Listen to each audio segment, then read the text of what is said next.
Hi friends, welcome back.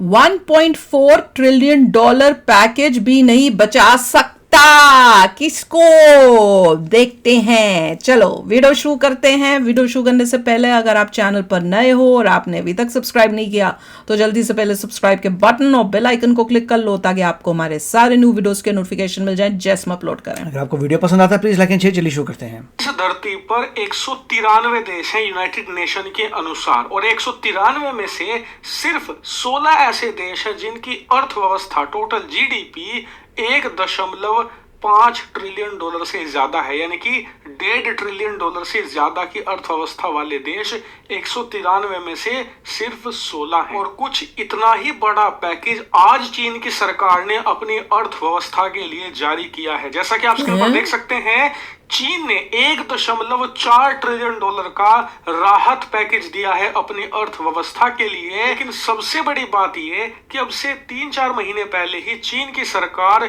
400 billion dollar का package अपनी अर्थव्यवस्था को ऑलरेडी दे चुकी है, जिसके तहत इन्होंने सैकड़ों कंपनियों के अपने देश में कर्जे माफ कर दिए, सैकड़ों कंपनियों को डूबने से बचा लिया। बहुत सारी ऐसी कंपनियां थी जो बहुत ही घटिया तरीके से काम करती थी, उन्हें भी अरबों डॉलर दिए गए ताकि वो डूब ना जाए, क्योंकि वो डूब गई तो चीन की अर्थव्यवस्था भी डूब जाएगी। तो अब सवाल उठता है कि 3 महीने पहले 400 बिलियन डॉलर का दिया था, अब 1.5 ट्रिलियन डॉलर का क्यों देना पड़ गया? इनकी ऐसी क्या मजबूरी है? तो आपको बता दूं, चीन ने ये 1.5 ट्रिलियन डॉलर का इसलिए नहीं दिया कि अभी जरूरत है, इसलिए जारी किया है क्योंकि जनवरी में जरूरत पड़ने वाली है। ऐसा इसलिए क्योंकि जनवरी में अमेरिका के अंदर राष्ट्रपति पद की शपथ लेंगे डोनाल्ड ट्रंप, और उससे पहले चीन कमर कसना शुरू कर चुका है, अपनी पूरी कंपनियों को मजबूत बनाने में लगा है, क्योंकि उन्हें पता है कि डोनाल्ड ट्रंप की शपथ लेते ही जो भूचाल उनकी तरफ आएगा वो उनके देश की एक एक ईंट को हिलाकर रख देगा। डोनाल्ड ट्रंप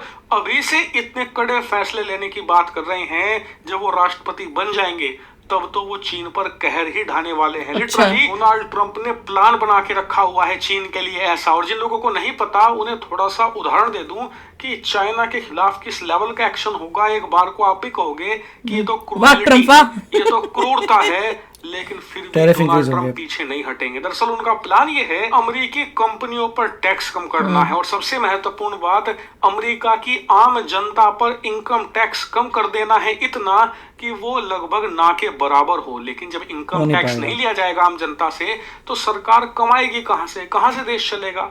तो उनका प्लान है कि ये इनकम टैक्स का पैसा वसूला जाए चीन से। चीन हर साल 600 बिलियन डॉलर का एक्सपोर्ट करता है, सबसे ज्यादा यूएस से नहीं करता होगा। अरब डॉलर का सामान वो अमेरिका में हर साल बेचकर मुनाफा कमा रहा है, तो इसी से वसूला जाएगा।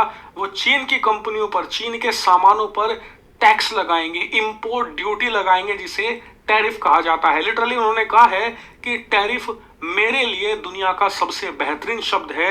मैं चीन पर इतने टैरिफ, इतने टैक्स लगाऊंगा कि इनकी कंपनियों की कमर तोड़कर रख दूंगा। डोनाल्ड ट्रंप के इसी प्लान को देखकर इस समय चीनी कम्युनिस्ट पार्टी की टांगें कांप रही हैं, क्योंकि इनकी पूरी अर्थव्यवस्था चलती है अमेरिकी एक्सपोर्ट से। जितना ये एक्सपोर्ट भारत और यूरोप के 28 देशों को मिलाकर करते हैं ना, उससे ज्यादा ये अमेरिका की मार्केट में सामान बेचकर करते हैं, यानी कि अमेरिका से ज्यादा मोटी कमाई है इनकी, इसीलिए अमेरिकी मार्केट पर इनकी और अमेरिका के साथ ही पंगे लेते हैं। जो प्लान है वो अमेरिका तो जरूरत है ना, अमेरिका तो डेट में जा रहा है, कंपनियों की ईंट से ईंट बजाकर रख देगा। इसीलिए चीनी सरकार अपनी कंपनियों को पहले से ही मजबूत बनाने में लगी हुई है, ताकि डोनाल्ड ट्रंप के टैरिफ से ये एकदम ना कोलैप्स हो जाए, कम से कम कुछ दिन तो सरवाइव करें, ताकि महीने के साल करने का मौका मिल जाए। शायद कि कंपनियां 4 साल जो डोनाल्ड ट्रंप के होंगे उन्हें किसी तरीके से सरवाइव कर जाए। एक तरीके से ये उसी प्रकार की तैयारी है जब हमें पता लग जाता है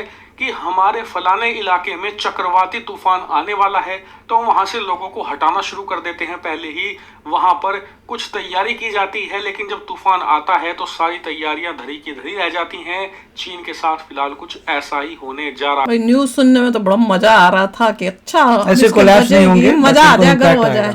नहीं, पर मैं ये सोच रही हूँ कि ट्रंप ये डिसीजन तो ले लेगा कि भैया चलो हम टैरिफ बढ़ाएंगे, पर उसका तोड़ भी तो कोई निकाले कि अगर तुम वहां से कर रहे हो और माल नहीं आ रहा तो फिर कहीं और से तो माल आए। अब समझो किसी वजह से हम इंक्रीज कर दें और वो वहां से अकड़ के ना भेजे सामान, तो उस टाइम तक जो है हमारे यूएसए में सामान कहाँ से आएगा, पहले उसका तो इंतजाम हो जाए कि उनको छोड़ के वहां से और जगहों पे 20% इंक्रीज, हर जगह 20% इंक्रीज होने वाला है, तो हर चीज जो है महंगी हो जाएगी। आई डोंट नो कैसे चलेगा, मुझे भी समझ नहीं आ रहा है कि हर चीज पे टैरिफ लगा दिया, हर चीज महंगी हो गई तो पंगा पड़ेगा। डोमेस्टिक आप बोलेंगे सस्ती में, डोमेस्टिक बनता है बहुत कम है। हाँ वही तो मैं कह रही हूँ, यहाँ तो पहले मेड इन यूएसए करें, मेड इन यूएसए पहले सब कुछ मेड इन यूएसए होए और सस्ता होए, फिर जाके आप चाइना के ऊपर कर सकते हो। आपके पास अंदर तो कुछ है ही नहीं, और ऐसा है नहीं कि खाली टैरिफ तुम चाइना को लगा रहे हो और इंडिया को नहीं लगा के सस्ता लोगे या किसी और देश से, सबको लगाओगे, तो वो मेरे को समझ नहीं आ रहा। पर मेजॉरिटी ऑफ सामान जब हम खरीदते हैं वो मेड इन यूएसए नहीं होता। तो अगर आप हर चीज जो बाहर से आ रही है उस पर टैक्स लगा देंगे तो ज्यादा महंगा हो जाएगा। मेड इन यूएसए बनता नहीं है तो फिर तो नहीं, यहाँ पे इन्फ्लेशन बढ़ी तो सब कबाड़ा हो जाएगा। नहीं, पर हो सकता है वो सोच रहा हो, ट्रम्प ये सोच रहा हो कि हम टैक्सेस लगाएंगे और उस पर वो जहाँ जो सामान भेज रहा है वो उसी टैक्सेस बढ़ने के बाद भी अपना सामान जो है यूएसए में उसी कीमत पे बेचेगा जितने पे अभी बेच रहा है, वो टैरिफ के बाद भी उसे टैरिफ से बढ़ जाएगा। Everything will increase. वो नुकसान जो है वो देश अपने ऊपर करेगा, लोगों को करना पड़ेगा। तो फिर अगर वो प्राइसेस हाई करके फिर यूएसए में आएगा तो बात क्या, तो फिर इन यूएसए के लोगों को जो है सिटीजन्स को उनको कैसे सस्ता मिला। रिटेलर्स तो यही कह रहे हैं कि अगर आप टैरिफ इंक्रीज करते हो तो हम पास ऑन कर देंगे कॉस्ट टू द कस्टमर, अपना लॉस नहीं करेंगे। तो वही तो मैं सारी ऑर्गेनाइजेशन कह रही है कि अगर मुझे महंगा पड़ रहा है तो मैं महंगा बेचूंगा, वो तो अपना मैं प्रॉफिट कम नहीं करने वाला बीच में। तो फिर कैसे, जबकि मिस्टर ट्रम्प कह रहे हैं तो अपना प्रॉफिट कम करो। वो कैसे, वो कह रहे हैं अपना प्रॉफिट कैसे कम करें, तो एम्प्लॉयमेंट खत्म हो जाएगी, लोगों को फायर करना पड़ेगा, फिर अनएम्प्लॉयमेंट हो जाए। तो ये बहुत कॉम्प्लिकेटेड मैटर्स है, वी हैव टू सी क्या होता है। पर डरा हुआ है चाइना, है डरा, चाइना को पता है कि होगी फाइट होगी, चाइना को पता है कि ट्रम्प आ गया है, अब मेरा बाजा बजने वाला है। क्योंकि जब तक ये था जो बाइडेन कोई एक्शंस तो लिए ही नहीं, 4 साल तक कुछ भी नहीं हुआ था, चाइना के साथ कोई नहीं था।